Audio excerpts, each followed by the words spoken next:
Hello, hello, hello. Good evening. Let me see this. I don't know. I don't know what I did. I hope you guys can still see me and hear me. If you're catching me live this evening, let me know that you're here live so I can greet you. Literally, what time is it? 10:21 Central Standard Time. And literally, I'm in my bedroom, sitting in my bed. I don't even want to show you. I got clothes that I need to fold and put away. And I'm actually getting ready to unwind for my day, take a shower, get ready for bed. And I said, let me go live. If you are here, catching me live, I see that there's a person. Let me know who you are so I can say, hey, I can greet you. It's Friday night. Let's chat. Hey, Monica, how are you? I said, I titled this, I'm literally a woman just like you. And the reason I feel that now, this is not a business. This is not a business live stream. This is like a regular, just me being a person live stream. I'm just a person. If you've been following me for any amount of time, you know that I'm divorced. You know that I raised my kids here, that I live in Houston, Texas. Hey, there's some people catching me live. Let me know. Tell me who you are. Let's have a conversation. Give me comments in the chat. Let's talk. Like, let's have a conversation. And so I've been raising my kids in Texas, been here since 2013. Not to go back and tell my whole story from the get-go, but I came here in 2013 looking for more money, looking for a better way for my kids. I was recently divorced. Um, thanks, Monica. I was recently divorced. I was broke. I was making $42,000 a year. Um, I just wanted to get to a different state so I could apply for another job. There was more money here than in Florida. I had heard that Texas had its own economy, and Texas hasn't disappointed. I literally um, had more jobs here, that I made more money than I ever had, and where I grew up and where I was from Florida. And when I came here as a struggling single mom, um, you know, this is going to be a very real live stream. Um, my son, who is now 22 and in the army, he used to always tell me, we are poor. And the reason he would say we were poor is because I lived in a city called Sugarland. And in Sugarland, the part of Sugarland that I'm in, it's a well-to-do, the part of Sugarland that I decided to move to. There were many kids whose parents were business owners, like furniture store owners and restaurant owners. I'm not talking about online business people. I'm talking about my kids were going to school with kids that had affluence, that, whose parents had money. And my kids' friends would come to the house to pick them up in Mustangs and Toyota Tacoma trucks. And these were like 15 and 16-year-old kids. And so when I moved to Texas, I was looking at different places where I could live that were better than where I could afford. Here's what I mean. There was a place that I was looking at to live, and it was $950. The rent, the apartment was $950 a month for a 3-bedroom apartment. But it was in a place that's not so awesome. If you're from Texas or if you're from Houston, it was off of Fondren and 59. So you don't want to live over there. It's not safe. And so I said, I can't live there. I have a daughter, I have a little girl, I have a little boy. And the kind of work that I did, I was a recruiter for colleges. I was getting home at 9:30 or 10 o'clock sometimes because I would work till 9. And so I wanted a place where I could live and my kids could stay alone after school from, until 9:30 or 10.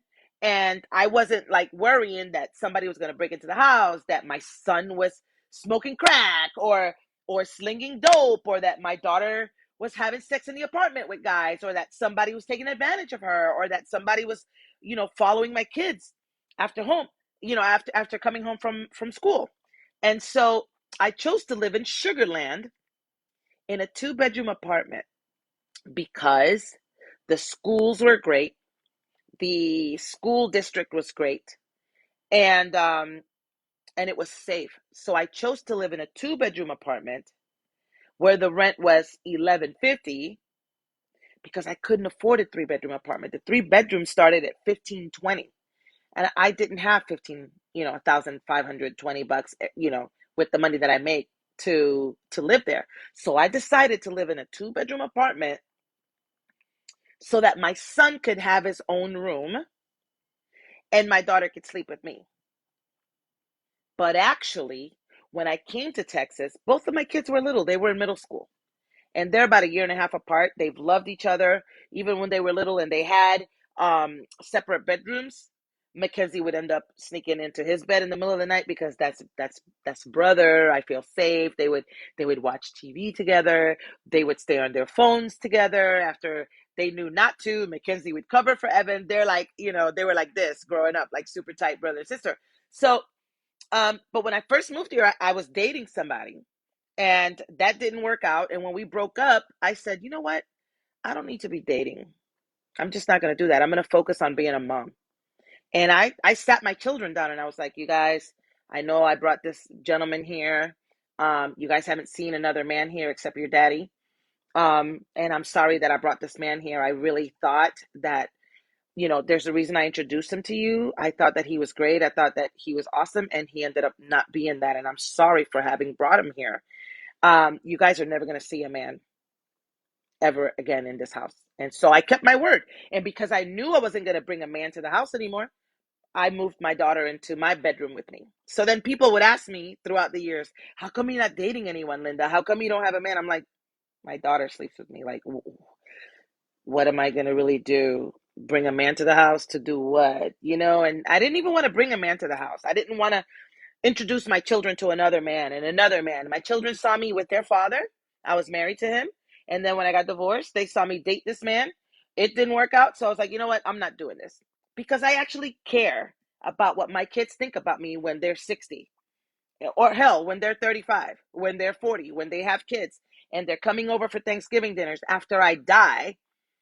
I don't want my children to be like, yo, you remember how many men used to come out of mom's bedroom? Like every damn Saturday she had a man. Or, man, every year mom had a different boyfriend.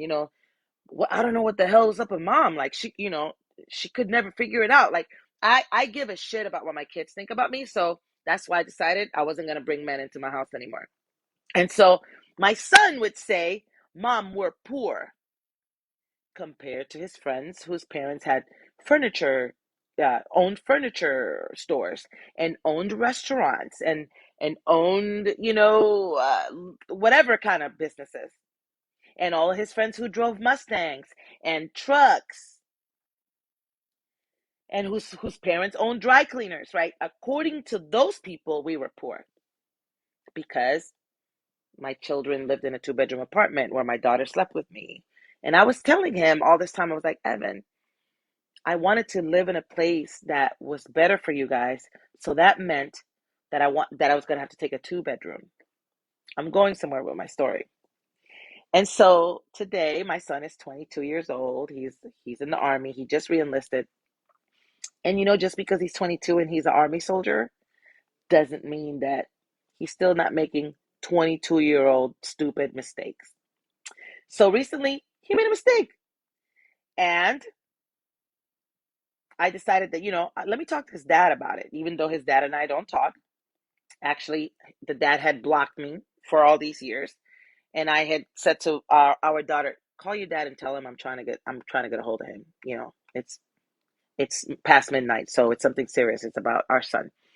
And so when I told the dad the situation, um, I don't know why. I do know why. I wanted to call my ex and let him know what had happened with our son because it's important that he knew. That's his dad. But for whatever reason, I have been under the spell of a narcissist for over a decade. Okay, he's a narcissist, and I haven't talked to him in all that time. And so I guess you kind of forget. You know how they say time heals all wounds? Literally, I did not expect. I knew that my ex-husband had said horrible, foul, vile things to me, things that no human being should hear, and then like remember that somebody said those things to them.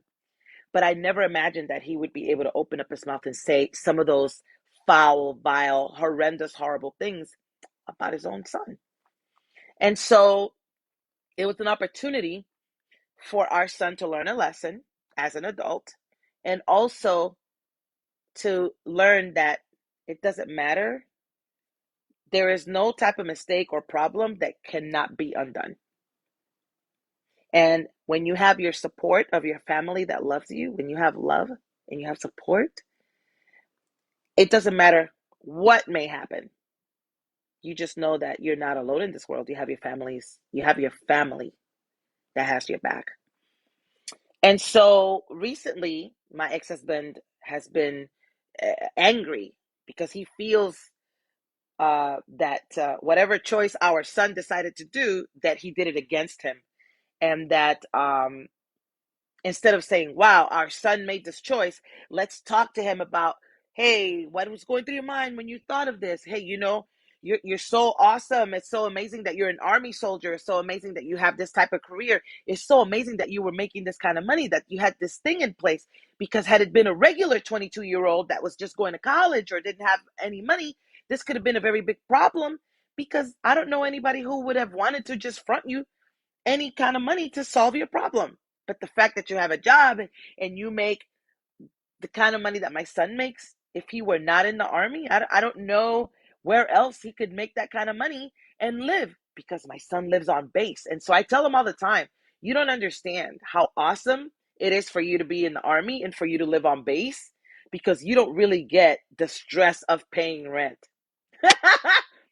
And because he doesn't have to pay rent as a 22-year-old young man, he's taking his money and spending it on fast cars and all the things that guys his age do.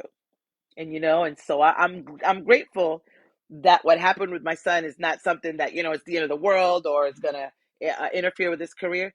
But it was something that made us as parents go, why are you 22 and you're still doing this? But for me to turn my back on my son, or to say I'm disowning you because I'm so disappointed in your mistake, when literally I have made mistakes. I'm 49. I'm going to be 50 years old this year. I moved to Houston in 2013 and I dated the wrong damn man again. Hey Audrey, I remember those days living on base. And so, I came here to Houston as a divorced woman, and um and I chose the wrong man again. You know what I'm saying? Chose the wrong man again. So I made mistakes. For shit. At the beginning of last year, guys, if you've been following me, I started making this money like in the middle of the pandemic. So it's not like I've been in business making multiple six figures for 10 years. I just started making this money 2 years ago. So because I was raising children, because I was paying bills, because I was worried about surviving, I didn't have no money to take care of my credit. When I got divorced, everything was in my name. My ex-husband worked. I was a stay-at-home wife, but his credit sucked. And everything was in my name. So when we got divorced, he was like, I'm not paying any of that. And so my credit had been shot all of these years because I was focusing on surviving. I wanted to fix my credit, but I just didn't have the money to even fix my credit. But he's a Marine. Remember when he crashed his first car? Oh, girl. My son already crashed his first car when he came back from Germany. So these boys just keep doing these things. You and I need to have a conversation offline so we can just share stories, because I know you feel me as a mom. And these boys, I'm like, really, bro? Really? This is what you're doing? So I totally understand. Um, so oh my God, I lost my train of thought. What was I saying? Somebody remind me. Oh, so I fixed my credit at the end of March of last year. At the beginning of April, I got an email from Experian telling me my credit score was 701. And I ran my ass to the Alfa Romeo dealership in Sugarland, and I had them pull around a car. I had been looking at it for a few weeks. It was still on the lot. I was like, I'm going to negotiate a great price on this car. And I drove there in my Hyundai Sonata, which was paid for, but it was asking for money. And I wanted to trade the car in because now I was making multiple six figures. I can go get whatever car I want. So, long story short, I went to get the Alfa Romeo. I drove it for a couple of weeks before my body, my back, my lower back was like, why did you buy this car, Linda? I literally was getting car sick in my own car because it literally was a sports car, a Giulia model. It is a sports suspension. There's nothing comfortable or luxurious about the Alfa Romeo Giulia. It is a damn sports car. But I was like, I'm an empty nester. When I was young, these are the kind of cars that I drove. So I was like, let me go buy me this Alfa Romeo. I didn't even have it for I didn't even have the car for I bought it in April and I traded it in July. May, June. I didn't even have it for 3 full months. The car didn't even have 3,000 miles on it. And I said, this is a damn mistake. I went and I traded it in for the car that I really wanted, which is the one that I have now that I love because nobody has my car. Like literally, I see one probably once a week. So I love it. And I literally keep making mistakes. So how dare I? Hey, Jimmy, how dare I, as a mom, turn my back on my kid whenever they do something that disappoints me? Shit, I'm a professional at getting disappointed. If you're a parent, you're professionally getting disappointed. Your kids are never going to do all the exact things that you want them to do. They're not.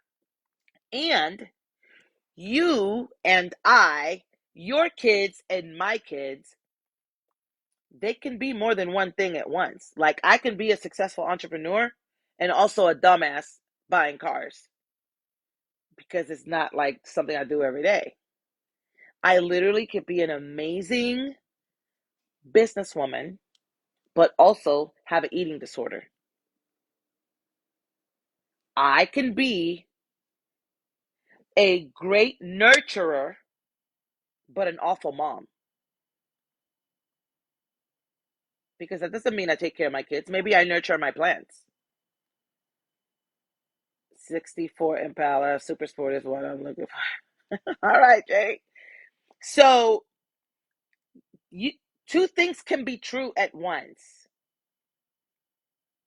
One thing doesn't delete the other because one is true and the other is not. So if now I'm talking to parents. So if your kid doesn't have a track record of ever doing anything positive, then okay, maybe that particular kid you don't believe. But if your kid is having successes in his life or her life, like if your kid was in college, if your daughter was in college and she's been having straight A's this whole time, and then she comes home pregnant for Christmas, she's not a freaking loser and she didn't throw her life away. She made a mistake and you should support her so she can finish her education. And then you can educate her on birth control. See, I sent my daughter to college with birth control because I got pregnant when I was 16. So the fact that she made it all the way to college without a pregnancy was fantastic. So I said, why would I send my daughter off to college and not prepare her, not teach her about her body, that to respect herself, and to teach her about the responsibilities of having a kid when you're not ready for it financially, and to teach her that she gets pregnant when she wants to, not by mistake. I taught my daughter, you get pregnant when you want to, not because you were practicing or not because he was practicing. Because when we went to the doctor before she went off to college, my doctor told her, you're going to be practicing and the boys are going to be practicing. Nobody needs to get pregnant because they were practicing. And I had never heard that. And I was like, that's like such a great piece of advice my doctor gave my daughter. And so I'm literally just a regular woman. I'm literally a woman like you. If you're a man, then I'm just a regular person like you because I'm not a man. I know a lot of people are always like, man, Linda, you're doing so great. And also, I buy cars and I make a $12,000 mistake. And 3 months later, I go buy another one because I'm not even going to go in the hole with that $12,000 mistake.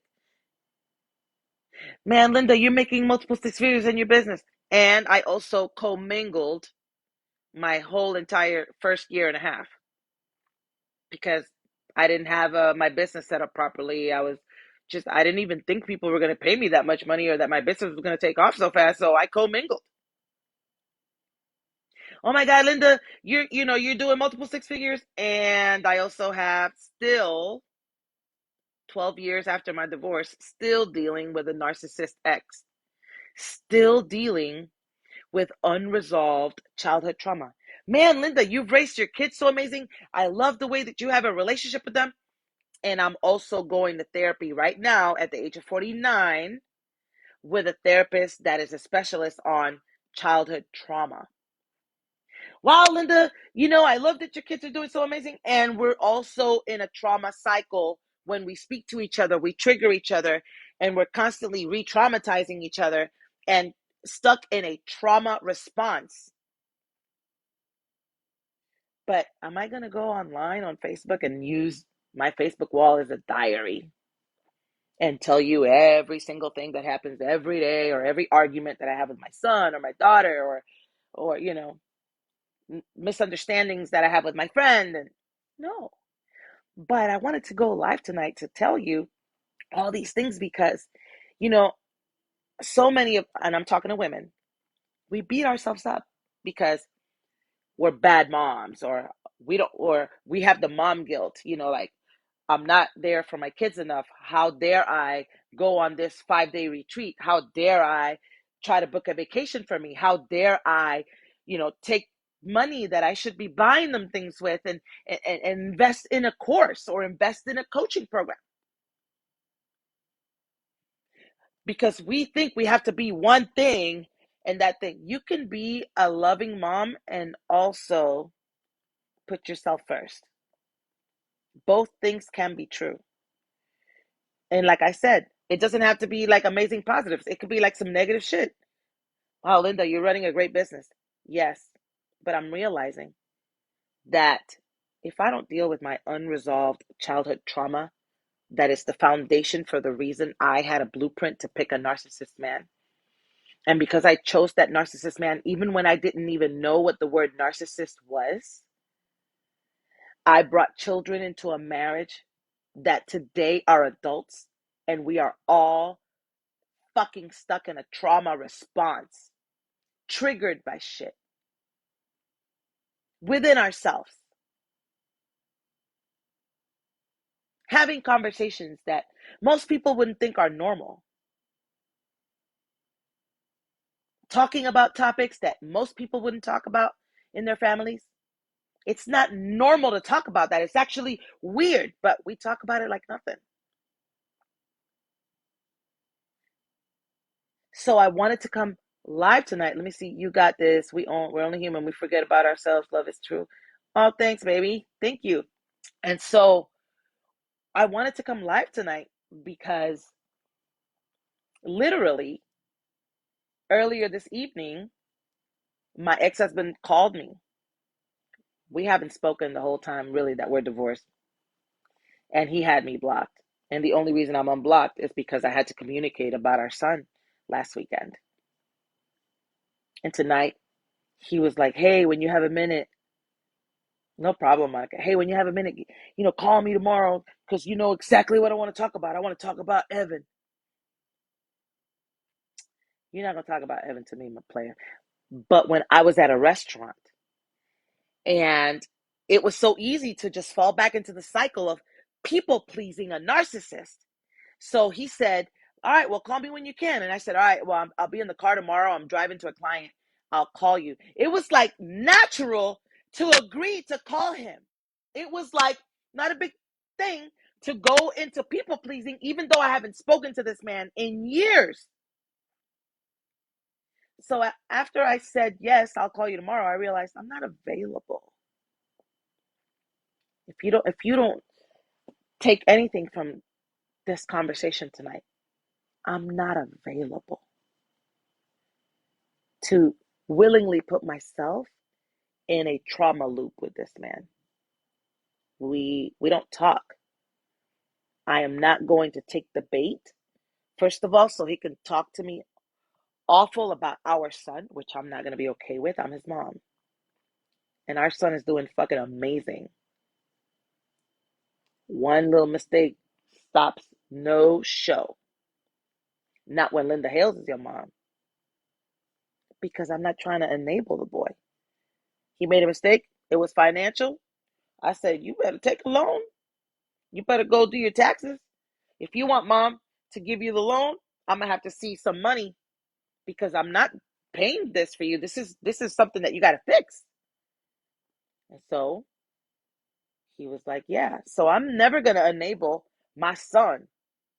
I want to raise young men that grow up and they are men of honor, men of integrity, men that make me proud. I'm not going to enable my adult son to do a damn thing. But I'm not going to turn my back on him. I'm his mom. I would commit the most heinous crimes to protect my children. I will be on CNN, MSNBC, Fox, everybody. Sirius XM, I'd be on everything.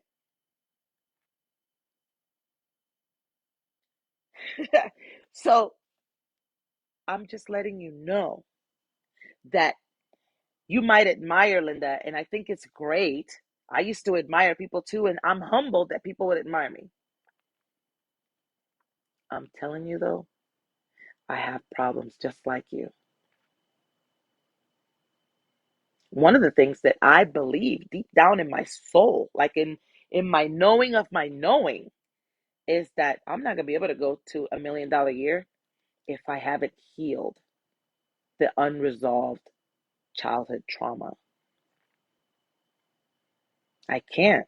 I have to be free of all that. I have to be able to put that shit down instead of repressing it and hiding it with success.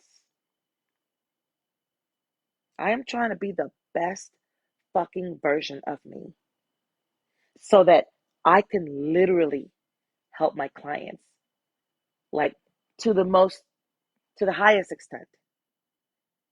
I'm not a therapist, but damn it, if I could say I understand you, that shit goes a long way. You build rapport, you develop trust when someone's like, damn, you get me. It's not just for romantic relationships. I work with women. I get you, girl. And my clients know she's so fucking real. This is not a marketing ploy. I'm not doing $14 million a year. I'm not saying I don't want that. I'm telling you that I'm a regular woman who's literally 5, maybe 10 steps ahead of you, but not really, probably 5. And the only thing that's different between you and I is that you get into your fucking stories and you repress them and you're not handling them and you tell yourself that story. You believe it all the time, so you keep telling yourself that. So that's why you're not good at this, or you're not great at that, or you never finish what you start, or you don't believe you can. Or I've always been a rebel. I've always talked back. I questioned my super Pentecostal parents about everything.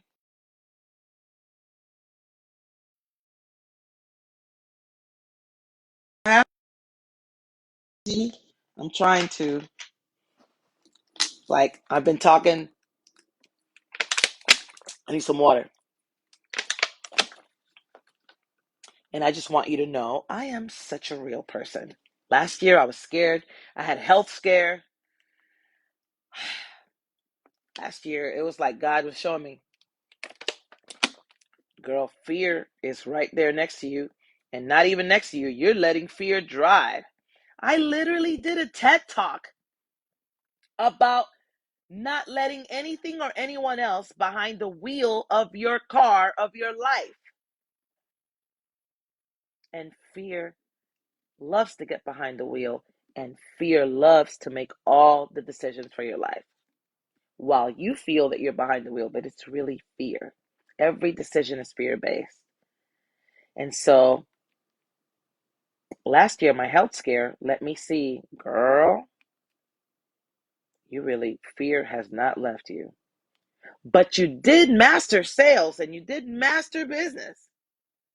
But honey, fear is literally the reason why you mastered it. Fear is still masking, undercover, as some type of good for me. It's not, and it's not good for you either.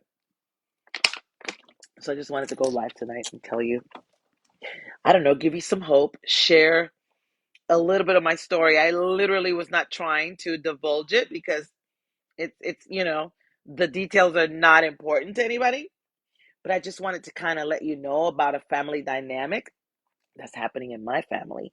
And all the people see on social media is Linda's amazing at business because I literally use social media for business.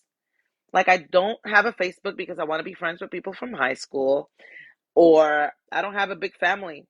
My mom has family, but I didn't grow up with them. I grew up in the United States. They're all in Puerto Rico. So I'm not on Facebook to do anything else but business, which is why you don't hardly know anything else about me but business. But tonight I wanted to share. I have kids. I got a narcissistic ex. I used to have bad credit. None of it I'm ashamed of. I'm not ashamed of anything. And the people that have never paid me, and that probably would never pay me because I'm not the person for them, or I just don't sell a service that they would want.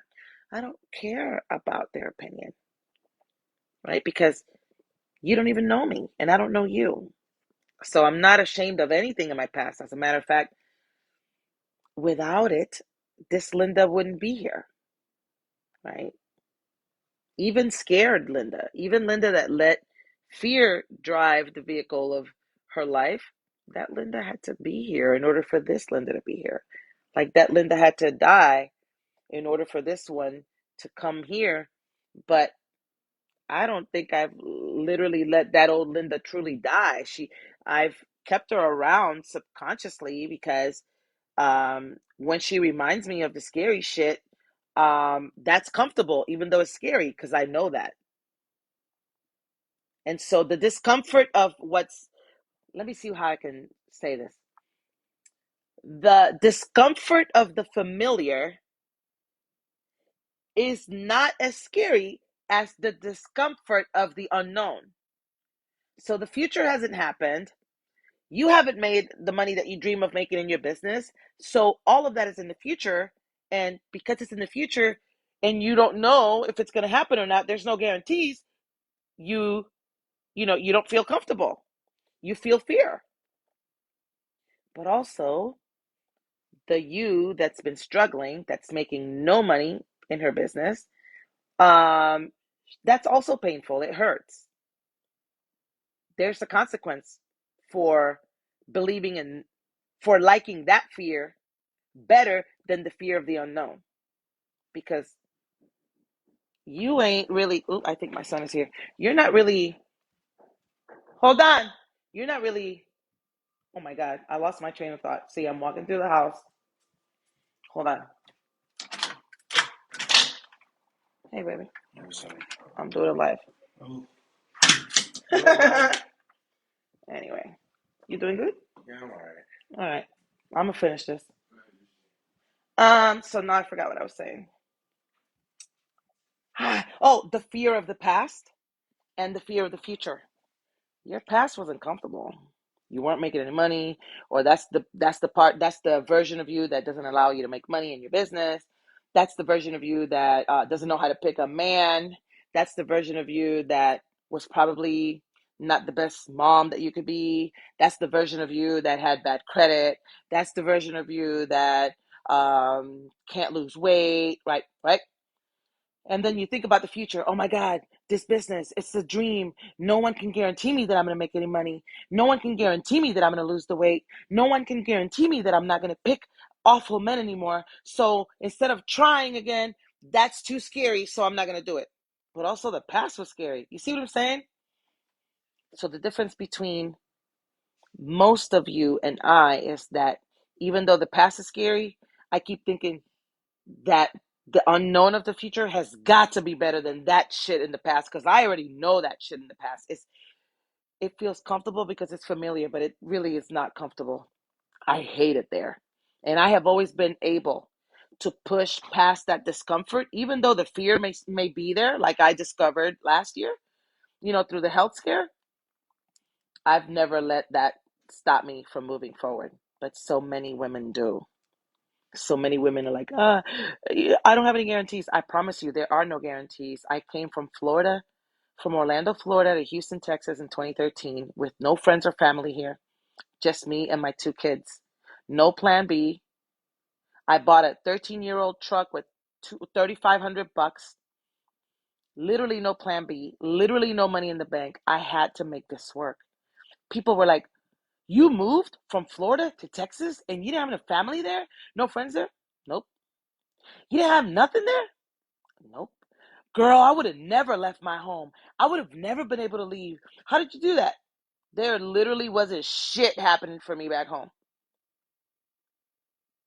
So I either stay back home, I already know what's waiting for me here, or I can go explore in a new state, new opportunities, new something.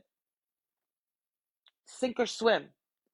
When people are like, I don't know, I have to wait till I have X amount of dollars in the bank, or I didn't have no money in the bank. I had no plan B, no safety net. I had nothing. I didn't have any security. Nobody that I could borrow $1,000 from in case something went bad. No credit card. My credit was bad, so I didn't have any credit. Damn, Linda, I would have never done that. I know. I know you wouldn't. And I'm not saying I'm better than you. I'm saying that's what makes me different than you. And that's what separates however many people you see as successful from you, is that those people are willing to feel a lot of uncomfortable emotions. I'm willing to feel fear. I'm willing to feel the uncertainty. I'm willing to literally go to bed at night wondering, did I really make the right decision? I'm willing to feel uncomfortable feelings. And most of the successful people that you admire, or the people that you admire in whatever category, whether it's in your job or they sing great, or they're a race car driver, like whatever they have success in, it doesn't just have to be in money. Probably one of the biggest reasons why they are successful is because they were okay with being new at first and not knowing what the hell they were doing. They were okay with not being an expert. They were okay with being laughed at. They were okay with trying and failing. They were okay with that. That didn't stop the show. They got back on the horse and they rode it again. They got back on the bike and they rode it again. They got back up every time they got knocked down. And so some of you are not even willing to get knocked down because you're so scared that, I can't handle that. Get yourself out there and get knocked down. You are going to suck. You're going to suck. You're going to start your business and you're not going to close sales. You're going to think that you know what the hell you're doing, and then somebody gets on the call that has a bigger title than you, and that throws you off, and you sound like a fool on your sales call because you feel like, "Oh my God, they make more money than I do. How can I coach them?" You're going to go live and nobody's going to watch. And you're going to be like, "Oh my God, I want to take this live stream down." I'll leave them up. When you start saying stuff that people don't like and you start seeing the viewers drop off, you'll be like, oh my God, I'm never going to say that stuff again because I want my viewers to stay on. When my viewers leave, I know I'm triggering people. That's when you need to stay. You don't need to leave. That's when you need to stay. Be like, I can't stand when Linda says that shit. Because it's not really about triggering you. It's about showing you a part of you that you need to grow. Every time you get triggered, take it as that. Be like, why is this shit bothering me? Because you need to grow in that area. Because you're judging in that area.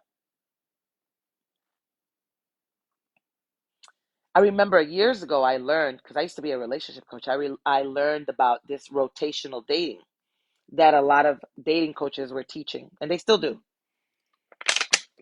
Rotational dating means you have several men that you date, you're not sleeping with any of them, and they know about each other. This is because men are naturally competitive, and if a man really wants you and he knows that you're dating other men, he's going to want to take you off the market quickly and give you a commitment. That's the psychology behind the rotational dating. And when I first learned about rotational dating, I was like, wait a minute, that's like being a hoe, right? Because after dating several men, after that phrase, I didn't want to hear the rest. I don't care if she's not sleeping with them. That woman's a hoe. How are you gonna date a bunch of men? That's you being a hoe. So because I if I dated 4 or 5 men at a time, I would think I was a hoe because of the judgments that I had growing up. Then that's how I judged those other people. I got triggered because I would call a woman who's dating a bunch of men a hoe. So I'm not gonna date a bunch of men because I ain't no hoe. Are you are you getting what I'm saying here? When you get triggered, it's because there's something about you would judge. You would think that about somebody. So you're getting triggered that somebody's thinking it about you. It's almost like instead of projection, counter projection. When you get triggered, do not turn the channel. Do not get off anybody's live stream. Do not unsubscribe from their email list. When you get triggered, look, I think it's God showing you got to grow in this area. Stop playing. Stop getting mad every time somebody tells you the truth and you think they're mean, they're rude. They shouldn't be saying that. No, girl, you need to hear that because it's true. And if you don't like it, fix it. Don't be mad. Oh, I can't stand those people that tell you the truth. Yes, we project our thoughts onto others. Yes. Right?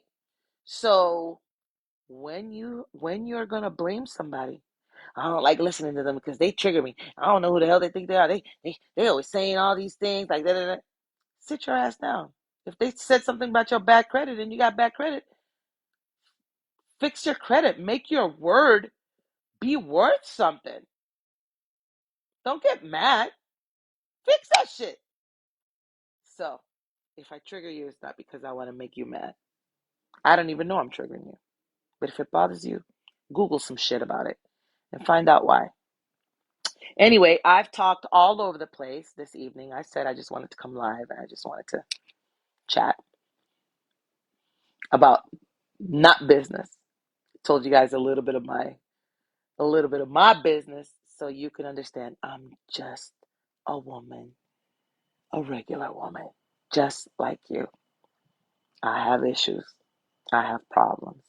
I have unresolved shit that looks like my shit is resolved, but apparently it wasn't, which is why I'm going to therapy.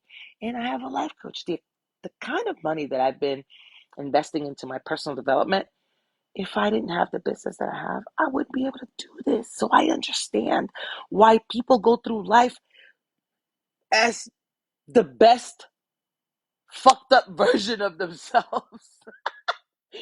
It's the best version, but you're still fucked up. Because it takes money to do these things, or it takes money for you to give yourself the self-care vacation. It takes money for you to go to have a spa day and for you to have me time.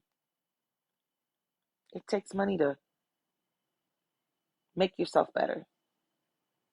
First, it takes a lot of courage for you to go, damn, I'm fucked up. Just because I have it going on in this area of my life doesn't mean I have it going on in every area of my life. And I want to go to my grave with like a whole lot of more areas of my life that are better than not, than not. I don't want to be 60 having to move in with a man because I'm still trying to figure out living on my own. I don't want to be 60 or 80 and be a burden on my kids. I don't want to have to move in with a man because I can't do it on my own. I want to move with a man because I want him. I want him in my life every day. I'm not going to mind rolling over and seeing the drool coming out of his mouth, I'll be like, oh, that's so cute. You know, it takes money to become the best versions of you. Because you know what? For free, you could Google the hell out of some free shit, but you're not because you haven't. You could YouTube yourself out of any damn trauma. You can YouTube, you can give yourself a degree from YouTube on narcissism, on eating disorders, on discipline, on why you don't finish what you start, on you lacking excellence, of integrity. You can YouTube fixing your credit on your own. Every letter that you can send to the credit bureaus to dispute whatever, you can find that shit on YouTube. You can find on YouTube how to start whatever kind of business, a cleaning business, a trucking company, but you ain't doing that shit. So because you ain't doing it, you're going to pay a coach a lot of money. You're going to pay a therapist a lot of money. You're going to go on some retreats that you're like, did I literally pay $7,000 to come here? It takes money because for free, you don't value it and you won't. You don't do it. It takes money to become the best version of you. For whatever reason, when it costs you a lot of money, you pay attention. And if you don't pay attention when you pay a lot of money, figure out your damn trauma response. Figure out, maybe it's repression. Maybe it's denial. Because if you're going broke and you're not getting results, it can't be that every damn coach, every program that you bought just didn't work. Anyway, I'm going to stop because I said this was not a business live stream. It's a personal live stream. So thanks for being here.